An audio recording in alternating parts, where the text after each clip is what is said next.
Bonsoir les enfants. Allez, nous avons le droit de raconter des histoires de Noël, des histoires fantastiques. Nous sommes au mois de décembre. Allez, suivez-moi, cette aventure est extraordinaire. Arthur Hutchinson Hemsworth était un garçon exceptionnel. Tout petit, il perdit ses parents, tués par une bande d'affreux bandits. Il décida alors de s'appliquer de tout son cœur à faire des inventions, à chercher l'aventure et à combattre le crime. Il vivait à Abilene, au Texas, avec son oncle et sa tante qui possédaient un cirque magique d'animaux du Far West. Son meilleur copain était un jeune Indien, courageux au plus haut point, du nom de Spaulding Petitpied. Il avait aussi une petite sœur appelée Esther.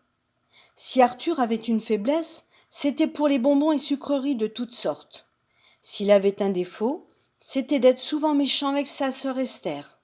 Tout cela, bien sûr, avant l'incroyable Noël 1908, avant l'extraordinaire aventure, avant que la malle mystérieuse vienne transformer le jeune Arthur à tout jamais.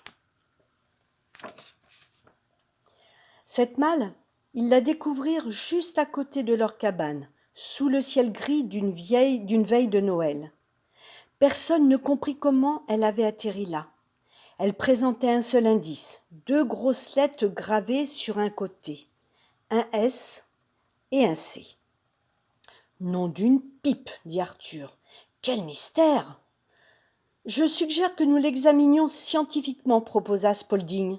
Ils l'examinèrent donc le plus scientifiquement possible en la tapotant avec un bâton. Un petit papier en sortit bientôt où ils lurent ces mots. Ouvrez la malle, assemblez tous les éléments, rendez-vous au Père Noël, amitié, à ce soir, SC. SC répétèrent-ils en chœur, vraiment intrigués. Arthur se pencha sur la malle armée d'une loupe de sa fabrication. Oh, mais mille tonnerres, j'ai pigé! Spaulding s'approcha et murmura. T'as pigé quoi? SC, ça veut dire Santa Claus. Quelquefois le Père Noël signe comme ça. Et ce soir, c'est Noël. Qui peut nous donner rendez-vous ce soir au pôle Nord? Le Père Noël, pardi. Saperlipopette, souffla Esther, impressionnée. Le Père Noël nous appelle?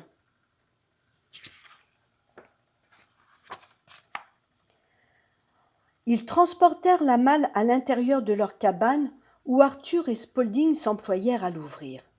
Ils tapèrent, tirèrent, poussèrent, cognèrent sans résultat. « J'aimerais tellement que ça s'ouvre, dit Esther. » La malle grinça, trembla, tressaillit, puis s'ouvrit. Mais quel choc! On dirait une machine volante, dit Spaulding. Pour voler vers le pôle Nord, dit Arthur. Pour aller voir le Père Noël, dit Spaulding. Mais pourquoi tout ça? S'interrogea Arthur. Esther sourit sans rien dire. Ils travaillèrent fiévreusement à assembler toutes les pièces pendant plusieurs heures. Hélas, la cabine de pilotage était cassée. Spaulding proposa aussitôt de la remplacer par son canoë bien-aimé. Et dans l'après-midi de ce 24 décembre, le planeur de Noël, c'est ainsi qu'ils baptisèrent cette étonnante machine, fut prêt à prendre le ciel.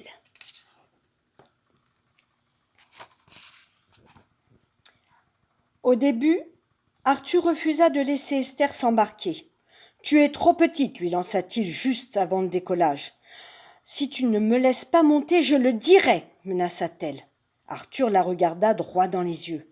« Tu sais bien que les Hemsworth ne cafetent jamais. » Esther regarda gravement Spaulding démarrer le moteur. Une larme roula le long de la joue de la petite fille. Et Arthur se laissa fléchir. Il dit « Bon, allez, monte.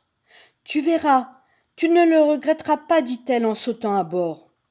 Au pôle, cria Arthur, et ils s'élevèrent dans le ciel vers les immensités du Nord et peut-être le Père Noël.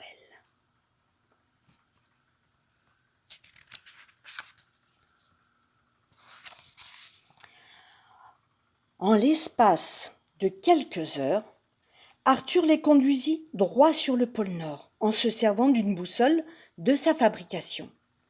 « Je me demande vraiment pourquoi le Père Noël nous appelle comme ça, dit Spaulding en glissant ses jambes sous une couverture. Pour faire une enquête, si ça se trouve, il y a peut-être des crimes dans le coin, murmura Arthur. Ils se turent. Là, en face d'eux, se dressait le pôle Nord, blanc et scintillant à travers les nuages.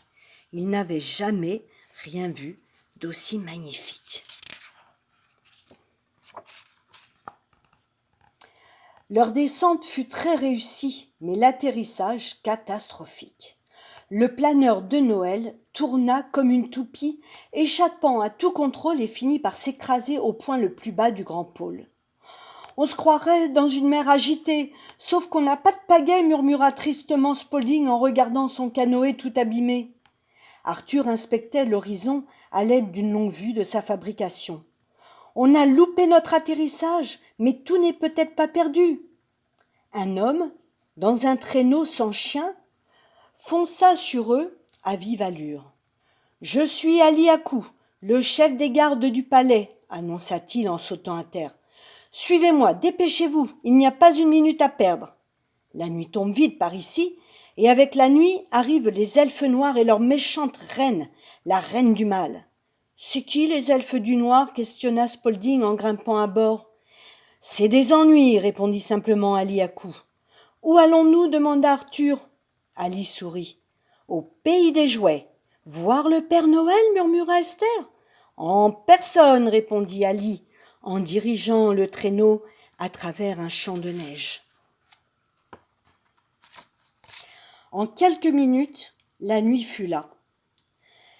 Et avec elle, un impressionnant bataillon d'elfes noirs conduit par la reine du mal. « Chargez » cria Ali Akou en fonçant sur les méchants. « Attrapez-les » hurla la reine du mal. Et il y eut un terrible échange de boules de neige. Les elfes furent mis en fuite avec les lance-pierres.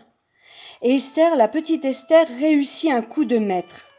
Elle toucha la reine du mal en pleine figure. « Bien joué » s'écria Arthur. « T'as mis dans le mille, Serette. » Et Esther sourit. C'était le premier compliment qu'Arthur lui faisait depuis bien longtemps.